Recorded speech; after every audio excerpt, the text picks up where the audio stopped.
What is up, family? We have another Patreon request. We got Joueur de Grenier. We got player in the attic, but the American or British. I don't know. I don't want to offend if maybe he's not American, but he speaks English. But it's the same kind of concept. He's going to show us some shitty games, just like Fred. So anyway, Tiger Electronic Games. Angry Video Game Nerd. AVGN. He's angry too. I like it. I like it if he's angry. Nothing better than an angry player playing a shitty game. The results are wonderful. Let's go. Let's check it out.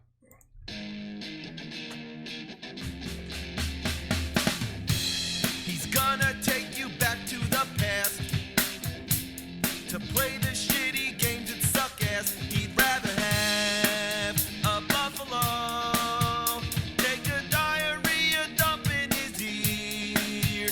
Wow. He'd rather eat the rotten asshole of a roadkill skunk and down it would be. Wow. He's the angriest gamer you've ever heard.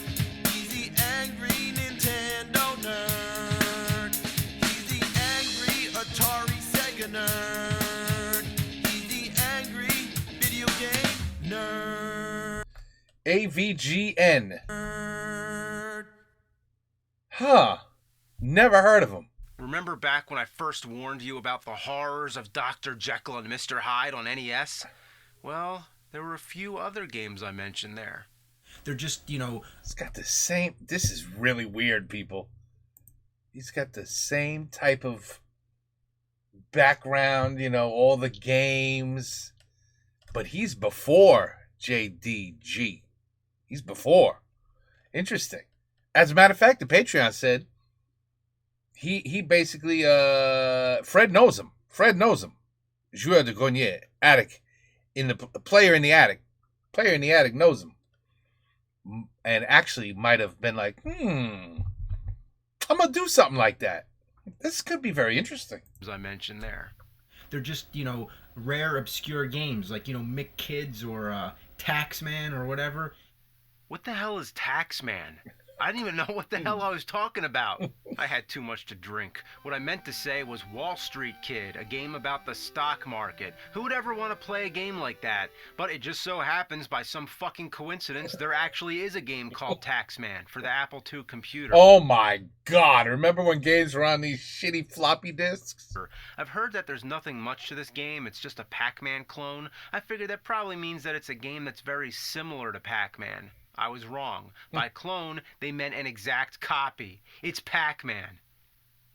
It's Pac-Man, but they called it Taxman. Why?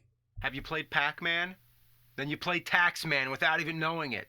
But that's not what I'm here to talk about. I'm here to talk about something that I've feared since the beginning. Those little Tiger, electronic wrist games, those are better than Dr. Jekyll, Mr. Hyde. Have we gotten to that point now?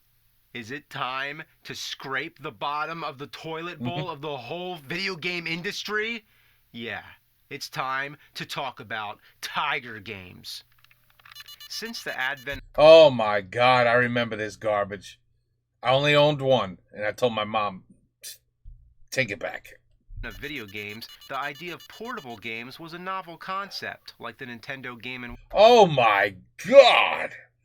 Woo! We're going back, people. Watch series. Everybody liked the idea of being able to bring a game with you wherever you go. There were many examples, but none so common as the Tiger handheld games. They used the most primitive Garbage! Yeah, I remember this. technology possible. The graphics, if you could even call them graphics, work like this. The background is a fixed image that's printed onto the console. In front of that is a clear screen, kind of like an animation cell, with a bunch of static images that represent all the characters and objects. When the game plays, these images light up individually to simulate the illusion of movement. It's sort of like a calculator or a digital watch. Yeah. I can't think of a more crude way to make a video game. Of course, you don't need technology to make a good game, but these were all ungodly. But that didn't stop these games from flooding the market. They were everywhere, and everybody bought them. Everybody I knew had at least one of these things. One, yes. On the school bus, people were playing them. At lunchtime, everybody was swapping them around and playing each other's games. It was like chicken pox. We all got it. It was the cheapest option for a handheld game. You could find them at any store, they were convenient for birthday presents, and each one was its own individual game. You didn't need to get any other game cartridges to play on them. And all you needed was 2 AA batteries. The Game Boy, on the other hand, was more expensive, needed 4 AA batteries, and you'd still need to buy games for it. Tiger was like the poverty version. For a lot of us, The poverty it was version. this or nothing. And nobody minded. These things brainwashed us. They had colorful artwork that looked way better than the shit that came on inside the screen. Yes. It somehow gave you the impression that you were holding an arcade machine in your hands. The commercials made them look awesome, but really, they were garbage. These games were so mass-produced, it was like a swarm of mosquitoes sucking our blood, and we all got bit. The most shameless part of it is that these games tried to be more than what they were. With this kind of technology, they could have stuck to solitaire or video poker, but no, they took it all the way and adapted action-adventure games. They took Konami games, Capcom games, Sega games like Altered Beast, Shinobi, and Sonic the Hedgehog. Any video game franchise ended up butchered on one of these things. Any licensed product, movies, TV shows, this Tiger got its claws on everything. This was part of our generation, though. This was it, man. We had shitty games. There's no doubt about it. The kids that have been born with a freaking PlayStation 3, like 10 years ago, so they'd be around, 12, 13, around now, playing PlayStation 3. I mean, do they even understand what this is? What do you think they would react if you were like, here you go, son, play this? They are so spoiled. They have no idea.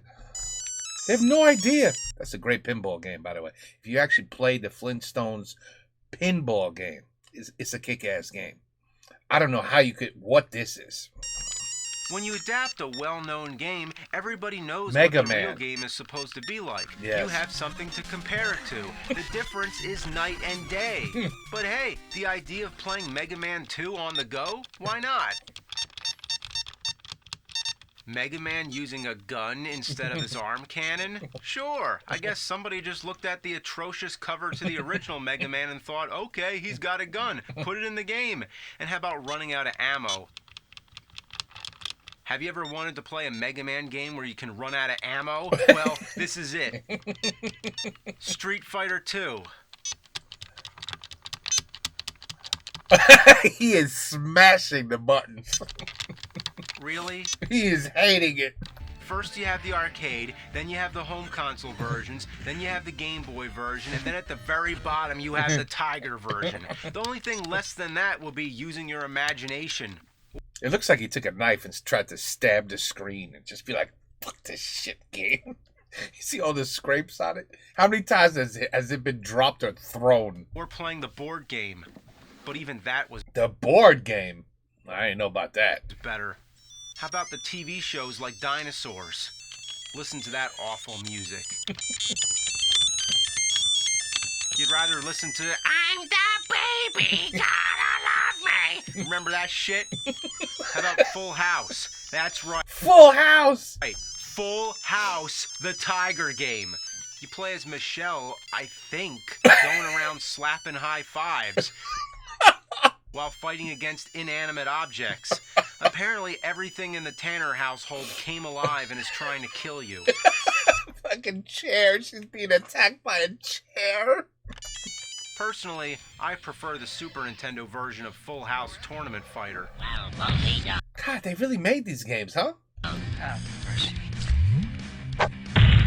For games that are so basic, you'd think they'd be easy to pick up and play, but many of them, I can't even figure out what you're supposed to do. I just mash buttons and wait for something to happen. A game this simple should not need an instruction manual. Some of them, I wonder if they're defective. Bowling. In the bowling game, I haven't even been able to hit one pin. The ball goes straight for the pins, then it disappears.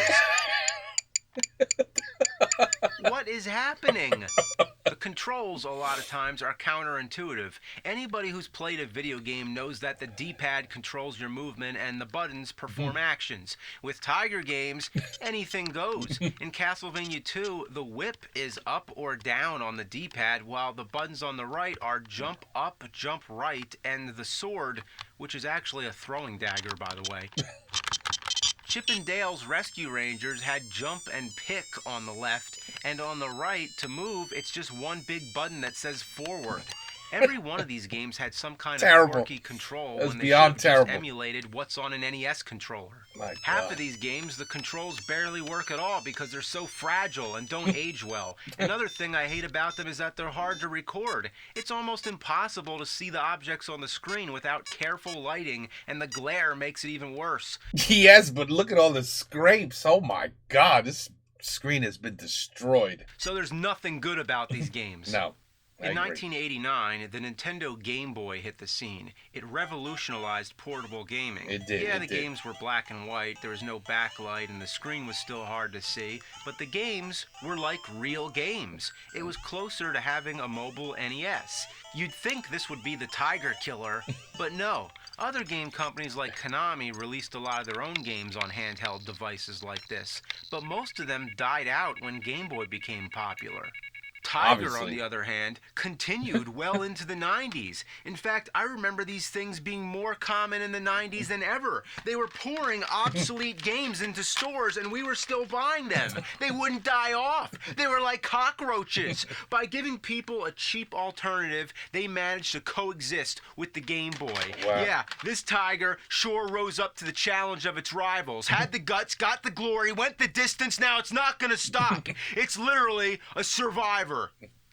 There's a difference between something that's old school and something that's outdated. Old school is like Atari 2600. The games are primitive, but they're still fun to play. I don't know if I'd go that far. Fun how? You can always go back to them. That was fun. Look at that garbage. Yeah, that was fun though. Okay, there were like 3 good Atari 2600 games. Outdated. None of them were sports. Outdated is something you never want to go back to. Tiger games are so outdated, they were never indated. They were a fad, like Pogs. If they were an experiment in the 70s and they only made a few of them, then I could accept that. But no, they milked these things for all that they're worth. You thought LJN was the grand champion, the almighty shitty game factory? Tiger put LJN to shame. Yeah, LJN laid down turd after turd after turd, but Tiger was like a machine gun ass, shitting out turd. These are the worst games I ever had the honor of playing, if you even count them as video games. People have discussions like, are video games art? Or something like that. Well, I have a better one. Are Tiger games video games? These are a caveman's version of video games. These were a step back in human evolution. These are the most desperate attempt at entertainment. You could save up for a Game Boy, or just go, Yeah, well, Oh, I'm seeing a lot of JDG in this guy. I think I agree with the Patreon here.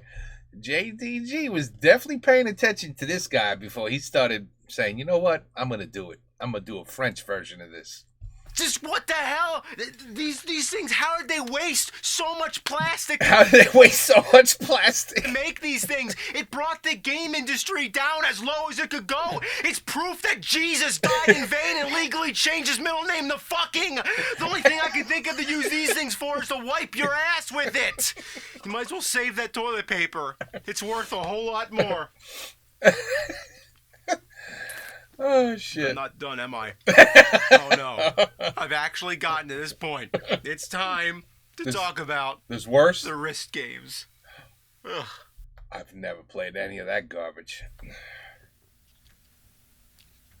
Holy shit. There's no sound?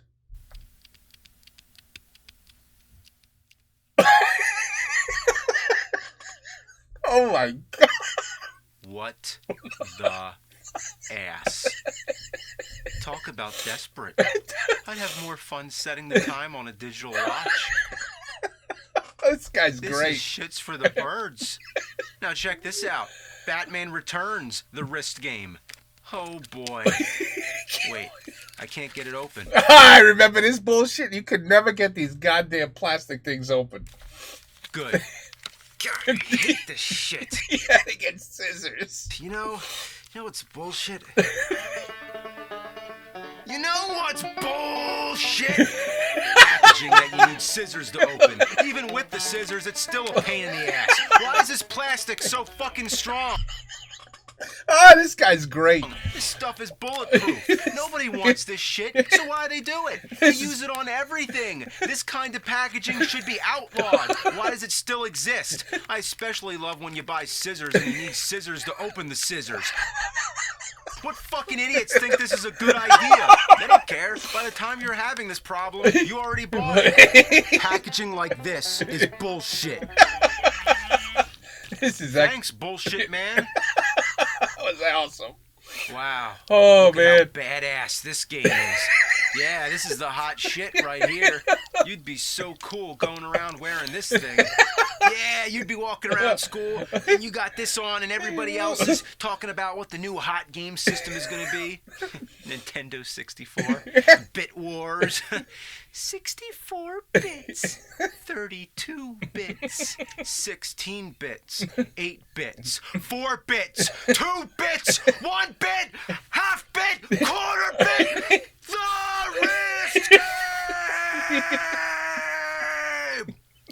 You thought that was it for Tiger, huh? Handheld games, wrist games, Tiger, Pokemon, walkie-talkies?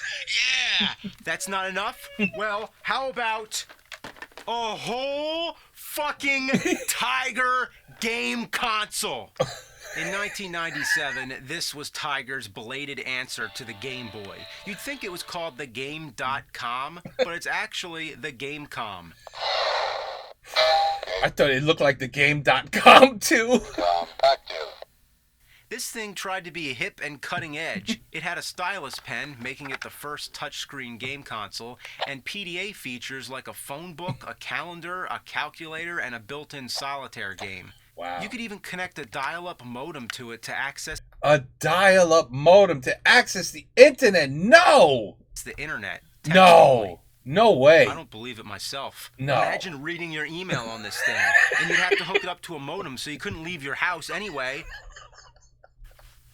Why not just use a computer? It was supported by cartridge games. The game included this with the guy's system awesome. was a mediocre puzzle game called Lights Out, where the objects Holy would turn shit. out all the lights. This is funny. Beyond that, it was a bunch of shitty ports like Mortal Kombat Trilogy. Oh my I god. don't see Scorpion or Sub-Zero. Trust me, they're not there. There's Rain and Reptile. How could you have a Mortal Kombat game without Scorpion or Sub-Zero? The fucking most important characters. And who would want to play this on a crappy black and white portable console anyway? Then there's Duke Nukem. Ooh, that used to be a great PC game. At least the Only the first or second one. That was it. After that, they... voice sounds pretty good. The second time those alien bastards shut up my ride. Then there's a Batman and Robin game. Every time Batman gets hit, sounds like he just got done taking a big dump.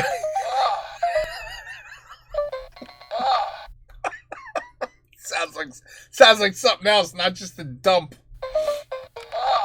Then there's the Ooh. Lost Maybe there's a hooker in there somewhere. World Jurassic Hey. Park.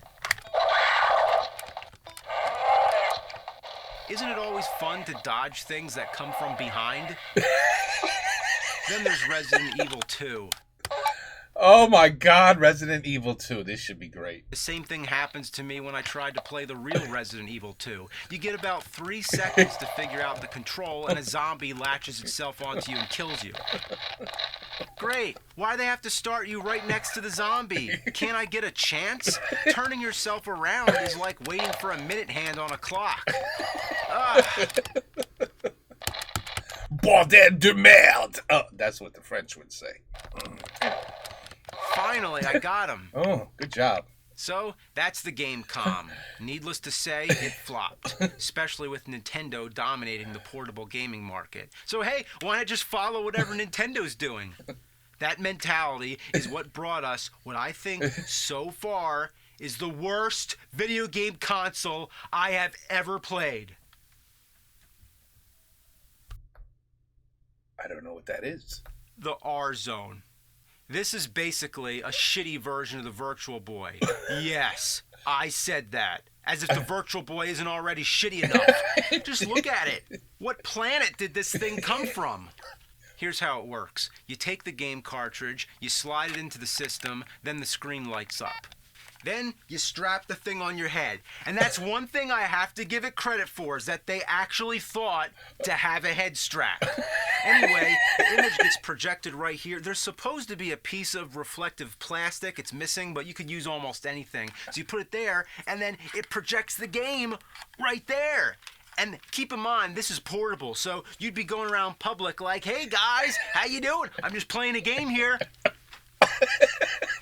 Just when you thought the most sorry, pathetic excuse for a video game was the Tiger wrist games, oh no, imagine playing one of these up close to your eye in red and black. Oh my Good God. Lord. You thought I was kidding, but it's true. This actually happened. Unlike the Virtual Boy, which causes eye strain and headaches within minutes, this thing does it immediately. Having it over one eye meant you had to go cross-eyed to look at it, or cover the other eye. By the way, the game itself sucks just as much as the other Tiger games. Yeah, I see that. Thought you could turn around? Yeah, right. I love how the advertisements always show a kid playing it. Look at his expression. He's horrified. And in the commercial, the kid's screaming in agony. You better not blink. Indy into the R-Zone. Was this thing intended as a torture device? What made them think this was a good idea? They did it because Nintendo did it. It couldn't have been a coincidence. Both systems came out in '95. Tiger saw what Nintendo was doing and thought, that's the new hot ticket. See, red and black video games that you play close to your eye. If it was blue and black, I'm sure it would have been the same thing. The original idea of the Virtual Boy, so I thought, was to emulate virtual reality to make you feel like you're really there. Well, the R-Zone got as far away from that idea as possible. It's so far removed from common sense that it's baffling. What were they thinking with this shitload of fuck? Shitload of fuck. I know what I'm thinking. I might carve a giraffe out of wood and decorate it with Christmas lights so I can put it up in an albatross nest. Did you expect me to say that? Probably not. Neither would you expect this crazy idea of a video game. Case closed. It sucks. I like this guy a lot. I have never heard of this guy. Clearly, he's been doing this a while. Maybe he doesn't do it anymore. I have 3+ million views. Subs. The Angry Video Game Nerd. That was great. Angry. Oh, he got mad doing Dragon's Lair. Holy crap, man! I can't believe it. We have a JDG who speaks English. It's wonderful. It's amazing. Man, we got both worlds now. Wow. Yeah. Yeah. This was the shit that we grew up with.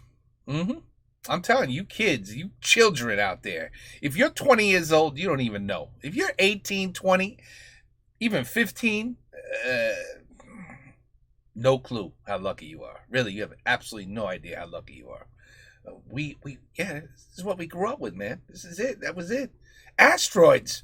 We had to put money in a machine so we could watch white on top of black, because the background was black. And you just had a triangle that would shoot what was supposed to be asteroids, boulders. And once in a while, a little spaceship came in. Doo, doo, doo, and then you had to shoot it. You know, I didn't say the sound was wrong completely.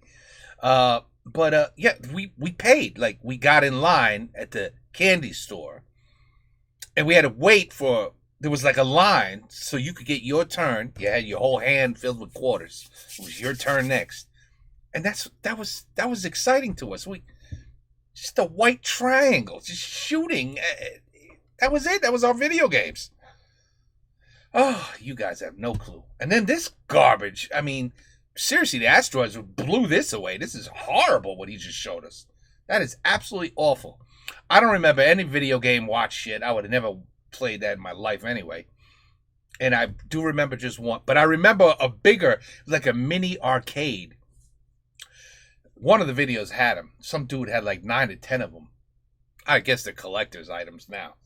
But yeah, you would have a little joystick. And you had...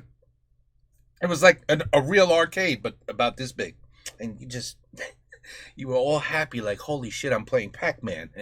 And all it was you would just, like, it was a little circle eating up dots. Like, it's so bad, people, so bad. You have no idea how bad.